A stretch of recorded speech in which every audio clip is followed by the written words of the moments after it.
Halo guys, apa kabar kalian? Semoga sehat selalu. Kali ini saya akan menceritakan alur film yang berjudul Back to 1942.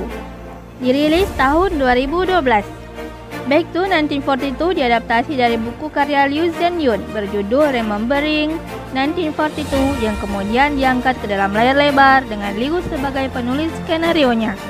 Film ini disutradarai oleh Feng Xiaogang, diperankan oleh Zhang Guoli sebagai Guru Fan, Adrian Brody sebagai Theodore White, Xiu Fan sebagai Huazi, dan artis lainnya. Film ini berlatar belakang tahun 1942 saat Cina tengah bersiap untuk menghadapi perang kedua kalinya dengan Jepang. Sejak deklarasi perang Cina pada tanggal 12 Desember melawan Jepang, beban negeri ini bertambah dengan masalah dalam negeri yang tak kunjung usai. Setelah perang melawan Jepang, akhirnya Cina bergabung dengan Inggris, Amerika, dan Uni Soviet. Namun selain melawan penjajahan, musuh yang paling mengerikan saat itu adalah kelaparan. Film Back to 1942 meraih penghargaan tertinggi di Beijing Film Festival. Sebelum lanjut, jangan lupa subscribe channel ini agar saya dapat mengupload video dengan semangat. Cerita dimulai.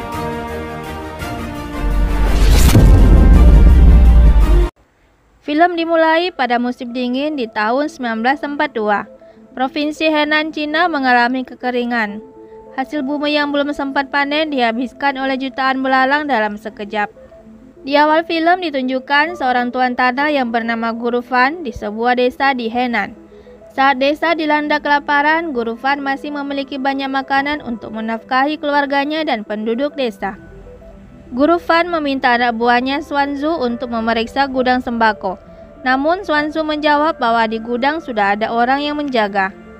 Saat Guru Fan ke gudang, Huazi, istri dari Xiaolu, anak buah Guru Fan, sedang mencuri biji-bijian. Anak Guru Fan merayu Huazi untuk melayaninya dengan imbalan biji-bijian tersebut. Namun untungnya Huazi tertolong oleh teriakan penjaga yang memberitahu bandit datang. Orang-orang dari desa tetangga mendatangi Guru Fan untuk meminta makan yang dipimpin oleh Chi Wei, anak dari pembantu Guru Fan, yang berjanji akan membayar kembali setelah kekeringan.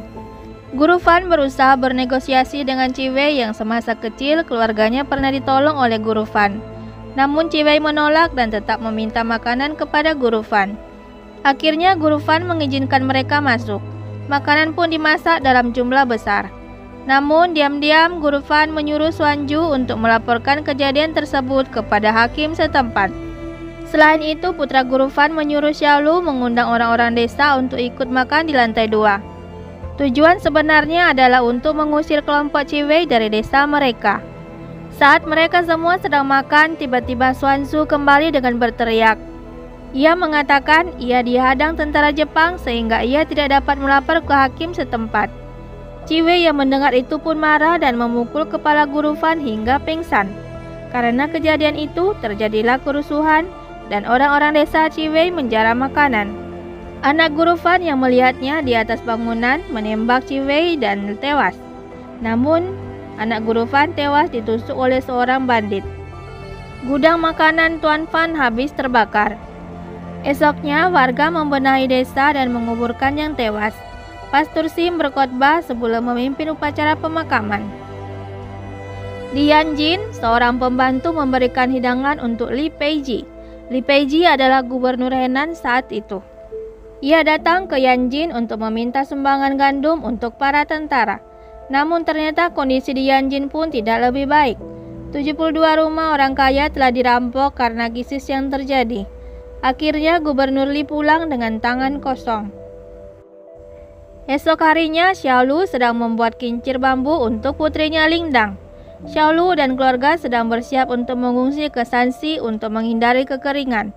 Semuanya mengungsi termasuk Guru Fan. Xing Guru Fan awalnya menolak meninggalkan desa, akhirnya ikut juga. Ia membawa kucing hitam kesayangannya untuk ikut mengungsi. Menantu Guru Fan yang sedang hamil kini menjadi janda. Ia mengeluh kepada Xuanzu karena perhiasannya hilang. Xuanzu yang merasa dituduh mencurinya merajuk dan berniat tidak ikut keluarga Guru Fan untuk mengungsi. Tapi setelah dibujuk Guru Fan akan dijodohkan dengan Xing, akhirnya mereka pergi bersama. Di tengah musim dingin dan kekeringan itu, para warga meninggalkan desa. Malam harinya di gedung kedutaan besar Amerika di Chungking, Theodore White, seorang reporter majalah Time, menemui Zhang Lisheng, seorang sekretaris jenderal Yuan. Mereka mendiskusikan tentang kelaparan parah yang melanda Henan, yang banyak mengungsi ke Shaanxi. Menurut Zhang Lisheng, mereka memang pergi untuk menghindari perang. Hal itu memang tidak terhindarkan di wilayah yang dikuasai Jepang. Hanya jika Jepang dilenyapkan dari Cina, kelaparan baru bisa diatasi. Hari ke-9, 37 mil dari rumah. Guru Fan bertemu Xiaolu di persimpangan dan mereka pun pergi bersama. Sementara itu, tentara Cina sedang berjalan pergi ke garis depan untuk berperang. Di sebuah pondok, Gubernur Li Peiji meminta Jiang Dingwen, seorang komandan perang Cina, agar persediaan makanan kepada militer dialokasikan ke pengungsi yang kelaparan. Namun permintaan itu ditolak Jiang Dingwen karena jika pasukannya kelaparan, akan lebih berbahaya bagi negara Cina dalam melawan Jepang. Hari ke-31, 78 mil dari rumah. Salju sudah menutupi Henan. Xiaolu dan Huazi memasak makanan terakhir mereka. Para pengungsi mendirikan tenda untuk beristirahat. Malam harinya, Pastor Xi mendekati Xiaolu dan memintanya untuk bermain erhu untuk upacara pemakaman seorang tuan tanah.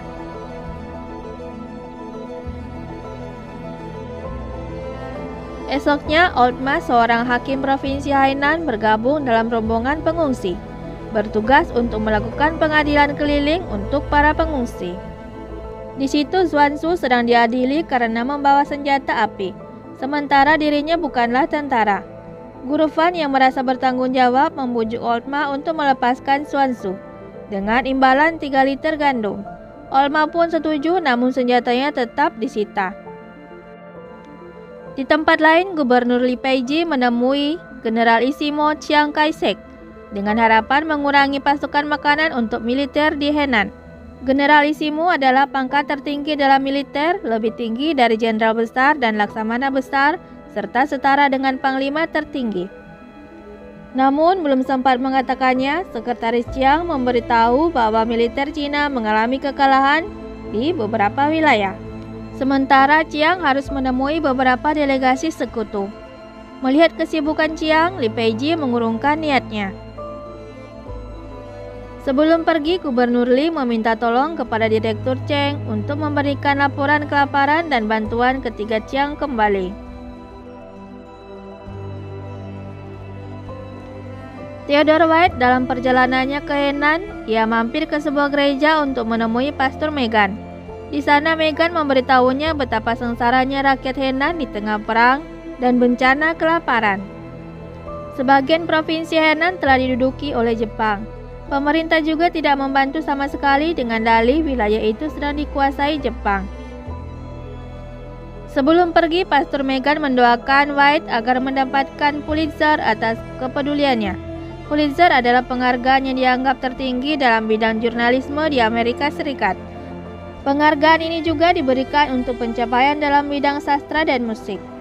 Untuk melanjutkan perjalanan, Theodore White diberikan seekor keledai untuk melanjutkan perjalanan ke wilayah bencana, guna mencari kebenarannya.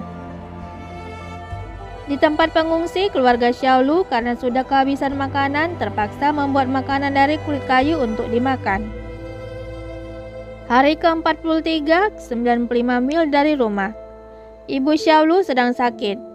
Dalam kesulitan itu, Xiaolu diam-diam mau menjual lindang, namun rencananya gagal karena istrinya Huazi memergokinya. Guru Fan yang tidak tega melihatnya memberikan semangkuk gandum untuk Xiaolu. Esok harinya, sebuah telegram datang dari Generalissimo berisi perintah pasukannya untuk mundur dari Henan. Pemerintah terpaksa melakukan itu dan membuang wilayah yang menjadi beban. Dengan mundurnya tentara Henan, jalanan pun menjadi macet. Gerobak Old Ma pun diambil oleh tentara. Tak lama, pesawat Jepang melewati tempat itu dan melihat ada tentara di tengah pengungsi. Mereka pun menjatuhkan bom-bomnya dan menembaki orang-orang di bawahnya.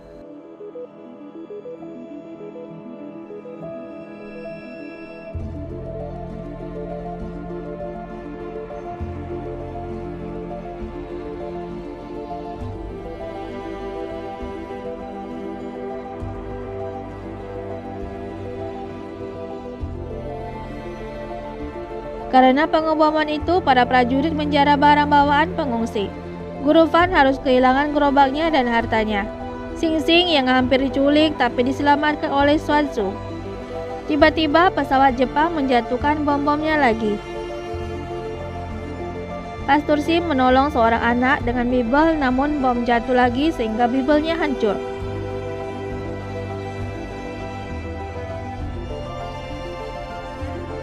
Ibu Saulu menjadi salah satu korban dari pemboman tersebut. Pastor Sim terlihat putus asa, sementara yang selamat kembali melanjutkan perjalanannya. Kini Guru Fan dan keluarganya tidak memiliki harta yang sebelumnya mereka gunakan untuk bekal mengungsi. Menantu Guru Fan yang sedang hamil akhirnya berjalan karena gerobaknya dicuri. Xiaolu akhirnya memberikan tumpangannya. Pastor Sim kembali ke gereja Henan. Ia menumpang truk bersama para prajurit yang mundur. Sambil kepalanya diperban, ia bertanya kepada Pastor Megan, apakah Tuhan tahu apa yang terjadi di sini? Jika ia tahu, mengapa ia tidak melakukan apa-apa? Pastor Sim trauma dan sempat membuat imannya memudar. Namun Megan kembali meyakinkannya bahwa Tuhan memiliki rencana yang baik, dan mereka pun berdoa. Di tempat lain, Theodore White bergabung dengan para pengungsi untuk mengambil banyak informasi. Theodore memotret para pengungsi termasuk mayat-mayat yang dibiarkan tergeletak. Guru Fan terlihat memasak kulit kayu untuk dimakan, dan Theodore terlihat membagi-bagikan makanan kepada anak-anak. Hari ke-61, 115 mil dari rumah. Sore hari, Theodore beristirahat bersama keledainya. Xiaolu, Swansu, dan Guru Fan mencuri keledai Theodore. Ketika Swansu mengambil kamera, Theodore terbangun. Theodore memakluminya, namun ia meminta kameranya dikembalikan. Naasnya keledai yang mereka curi terlepas dari genggaman Xiaolu. Mereka pun berpencar untuk mencarinya. Xiaolu sampai di tempat prajurit Cina dan melihat keledainya sudah disembelih. Saat Xiaolu meminta sepotong daging untuk dimasak, dia malah didorong ke kuah panas hingga tewas. Huazi sangat sedih karena sudah 3 hari Xiaolu belum pulang. Sampai-sampai dia tidak mau melanjutkan perjalanan. Di tempat lain, General Isimo dan istrinya Song Meiling dan kedubes Amerika sedang menonton drum band yang terdiri dari anak-anak yatim. Ayah mereka semua merupakan pejuang yang telah gugur di medan tempur. Seorang gadis kecil yang memimpin grup tersebut merupakan anak dari Jenderal Sun, Divisi 96 yang baru 1 bulan gugur dalam pertempuran di Burma.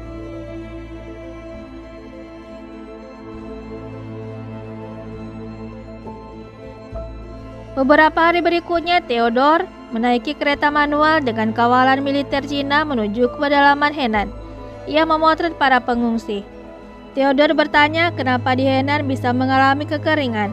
Pihak militer hanya menjawab karena hama belalang, tapi jawabannya tidak memuaskannya. Tiba-tiba rombongan pesawat mendatangi mereka. White sempat memotretnya sebelum bom dijatuhkan.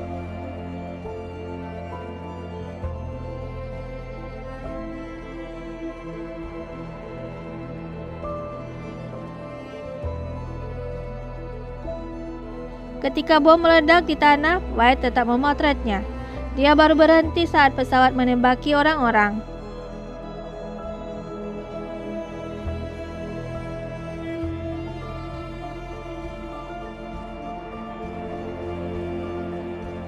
Di kota, para warga dilatih untuk menyambut kedubes Amerika. Beberapa hari kemudian, Theodore menemui Gauss, duta besar Amerika, untuk membahas nasib para pengungsi. Ia meminta izin kepada dubes agar berita pengungsi di Hainan boleh dimuat. Namun permintaannya ditolak dengan alasan itu adalah masalah internal Cina. Hari ke-73, 135 mil dari rumah. Diperlihatkan menantu Guru Fan akhirnya melahirkan seorang putra. Guru Fan memberikan nama cucunya Liu Cheng. Namun karena sudah 3 hari belum makan, sang ibu tidak memiliki ASI untuk Liu Cheng. Dengan terpaksa, kucing Sing Sing dijadikan sup untuk mereka makan. Esok harinya, General Isimo mendapat kabar 30 juta penduduk Henan sedang kelaparan. Selain itu, pemerintah Cina meninggalkan para pengungsi dengan Jepang. Theodore White menemui Generalissimo untuk memberitahu tentang bencana kelaparan. Namun Generalissimo mengatakan memang ada kelaparan, tapi tidak separah seperti yang Anda katakan. Kemudian Theodore menunjukkan foto-foto yang difoto di pengungsian, dan akhirnya Generalissimo berjanji akan menanggulangi bencana tersebut. Terdengar bunyi sirine bahaya, pesawat muncul dan menjatuhkan bom.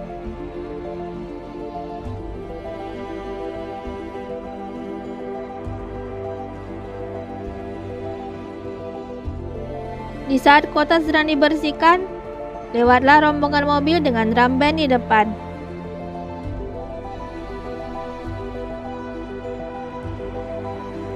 Di dalam mobil ada Generalissimo yang mengatakan agar Cina bergerak untuk mengumpulkan bantuan untuk para pengungsi. Di tempat pengungsian, menantu Guru Fan meninggal setelah 5 hari kekurangan makanan sehabis melahirkan. Beberapa hari berikutnya, pemerintah menurunkan 80 juta ton biji-bijian untuk Provinsi Henan. Namun masalah baru muncul. Kepala daerah meminta area pedesaan untuk diutamakan. Kepala pendidikan meminta Gubernur Li mengutamakan para guru. Kepala kepolisian meminta mengutamakan para polisi agar keamanan tetap terjaga. Gubernur Li juga mendapat telegram dari Jiang Dingwen yang meminta jatah 30 juta ton dikirimkan untuk berperang. Gubernur Li sempat berpikir untuk melepaskan jabatannya. Setiap pejabat meminta untuk diutamakan. Di sisi lain, satu persatu pengungsi kehilangan nyawa karena kelaparan. Hari ke-93, Luoyang, 155 mil dari rumah. Para pengungsi tiba di Luoyang. Akibat perang, pihak militer tidak mengizinkan mereka untuk masuk kota. Bahkan para pengungsi tidak mendapat bantuan dari pemerintah karena Luoyang tidak termasuk daerah bencana. Istri Guru Fan meninggal, namun Guru Fan tidak merasa sedih. Menurutnya kematian adalah kebebasan. Di gudang makanan saat itu Kolonel Dong Jiangyon menyuruh untuk menggelapkan sebagian makanan. Pada masa itu 10 liter gandum setara dengan setengah hektar tanah. Di pengungsian diperlihatkan seorang pengusaha pabrik spray di Luoyang mendekati pengungsi untuk membeli para wanita. Satu wanita akan ditukarkan dengan 5 liter gandum untuk keluarganya. Seketika Sing Sing meminta izin kepada ayahnya untuk menawarkan diri. Kini mereka sudah tidak punya kulit kayu untuk dimakan. Para gadis pun berbaris. Seorang bos memperhatikan mereka satu persatu. Huazi sempat terpilih saat itu, namun karena memiliki anak, ia ditolak. Selanjutnya Sing Sing yang masih gadis terpilih sebagai pekerja. Sing Sing pamit dan memberikan 5 liter gandum untuk ayahnya. Xuan Su hanya bisa pasrah melihat Sing Sing pergi, kemudian marah-marah ke Guru Fan karena sudah dijanjikan akan dinikahkan dengan Sing Sing. Huazi yang melihatnya menawarkan diri untuk menikah dengan Xuan Su. Di sebuah rumah bordil, gadis pengungsi dijadikan penghibur. Malam pertamanya Sing Sing yang masih berumur 17 tahun tidak bisa membungkuk karena makan terlalu banyak. Di hadapan Guru Fan, Xuan Su dan Huazi menikah. Kembang api tahun baru seolah menjadi perayaan pesta pernikahan mereka.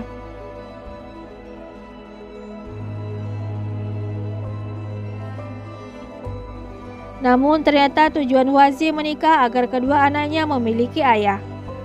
Huazi meminta Xuan Su untuk menjualnya. Keesokan harinya seorang peternak mulai menawar Huazi. Peternak tersebut mencari wanita untuk dinikahi.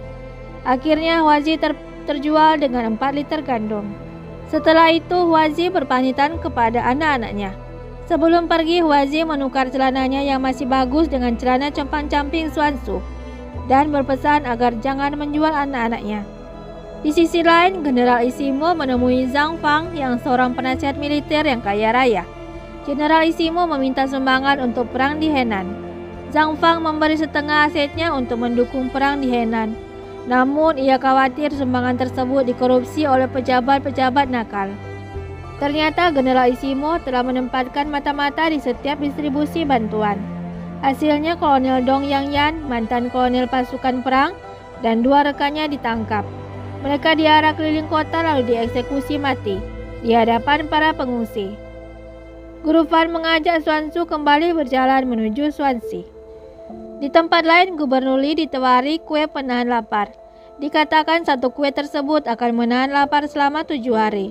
Mereka meminta anggaran untuk memproduksinya dalam jumlah besar. Namun, Gubernur Lee menolak permintaan mereka. Di tempat lain di stasiun Changshu, para pengungsi menaiki kereta untuk menuju Shaanxi. Namun, karena ruang terbatas, mereka tidak boleh membawa barang bawaan. Guru Fan yang merasa bersalah mendapatkan makanan dengan menjual anaknya, tidak ingin kehilangan bawaannya, sehingga ia menunda menaiki kereta sampai malam. Malam harinya, para pengungsi menaiki kereta saat hendak berangkat. Polisi tidak mampu menahan gelombang besar para pengungsi.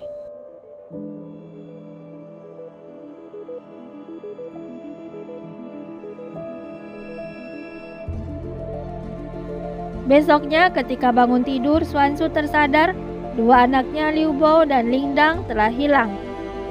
Ia mengira anaknya telah terjatuh. Ia pun memutuskan untuk turun dari kereta untuk mencari mereka.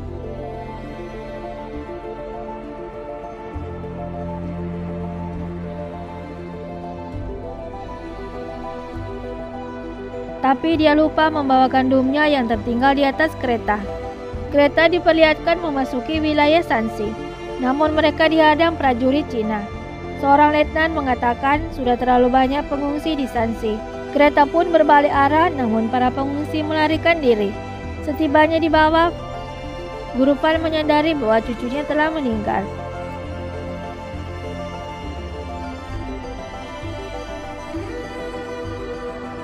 Di pesawat, petinggi militer Jepang, Okamura Yasuji, menyusun strategi. Jumlah prajurit Jepang 60.000, sedangkan jumlah prajurit Cina 400.000. Maka mereka akan memanfaatkan pengungsi untuk dijadikan prajurit tambahan. Mereka memberi pengungsi makanan agar mau bekerja untuk Jepang. Pada bulan April, Jepang memulai pertempuran di Henan. Jepang hanya dengan 60.000 tentara berhasil menguasai 28 kota dan membunuh 300.000 prajurit Cina. Para pengungsi yang tertangkap dijadikan pekerja untuk mendukung mereka. Xuanzhu tertangkap oleh Jepang karena memakai topi prajurit. Ia dibawa kepada seorang letnan. Untungnya meski dengan bahasa isyarat, seorang mantan hakim menjelaskan bahwa Xuanzhu hanya seorang pendorong gerobak. Letnan Jepang memutuskan Xuanzhu dapat bekerja sebagai pengurus kuda. Letnan tersebut mengambil kincir bambu Xuanzhu dan menawarkan sepotong roti untuk ditukarkan, namun Xuanzhu menghempaskan roti tersebut hingga terjatuh. Lantas sang letnan mengambil roti tersebut dengan ujung katana, lalu menyuruh Xuanzhu memakannya. Seketika Xuanzhu pun tewas. Beberapa hari kemudian, Jenderal Ishimo menemui Gubernur Lee. Mereka membahas tentang taktik Jepang yang berhasil memanfaatkan situasi kelaparan menjadi senjata mereka. Beberapa pengungsi beralih ke Jepang. Ia menanyakan jumlah korban di Henan, dan dari laporan pejabat total korban hanya 1.062 orang. Namun fakta di lapangan korbannya meninggal mencapai 3 juta orang. Setelah itu, Generalissimo berdoa di gereja dan mendapat informasi bahwa Jepang sekarang berada di perbatasan Henan-Shaanxi. Beberapa hari berikutnya, Guru Fan meninggalkan Shaanxi untuk kembali pulang. Ia berjalan seorang diri, karena merasa untuk tidak sanggup untuk hidup. Ketika para pengungsi ke Shaanxi, dia malah berjalan sebaliknya, karena dia ingin mati di dekat rumahnya. Dalam perjalanan, ia melihat seorang gadis menangis di samping mayat ibunya.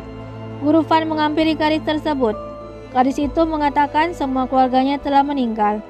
Tidak tega melihatnya, Guru Fan menawarkan diri untuk menjadi kakek gadis tersebut. Mereka berdua pun berjalan kembali ke Henan. Seorang penulis novel Remembering 1942, Liu Zhenyun, memberitahu bahwa 15 tahun kemudian gadis kecil itu melahirkan dirinya. Dan narasumber itu, 70 tahun kemudian ia mewawancarainya. Kata ibunya, kejadian yang sudah lama kenapa diungkit lagi. 16 tahun kemudian, Liu Bao ditemukan Huazi di Luoyang. Adiknya Ling Dang masih belum diketahui. 20 tahun kemudian, seseorang melihat Xing Xing di Baoji. Ia mengirimkan uang ke rumah namun tidak berniat untuk pulang. Theodore setelah kembali ke Amerika mendapat hadiah Pulitzer pada tahun 1964, tapi dia kehilangan pekerjaannya. Dia meninggal di New York tahun 1986. Tahun 1949, Jenderal Isimo Chiang Kai-shek kehilangan Cina daratan dan mundur ke Taiwan. Lebih dari 10 juta orang melarikan diri mengungsi dari Henan dalam kelaparan tahun 1942. 3 juta mati kelaparan. Film pun berakhir. Film ini mengingatkan kita untuk menghargai makanan agar kita tidak makan kayu sebagai penggantinya. Terima kasih buat kalian yang sudah support channel ini. Jangan lupa tinggalkan like dan saran kalian di kolom komentar. Sampai jumpa di alur cerita film berikutnya. Terima kasih.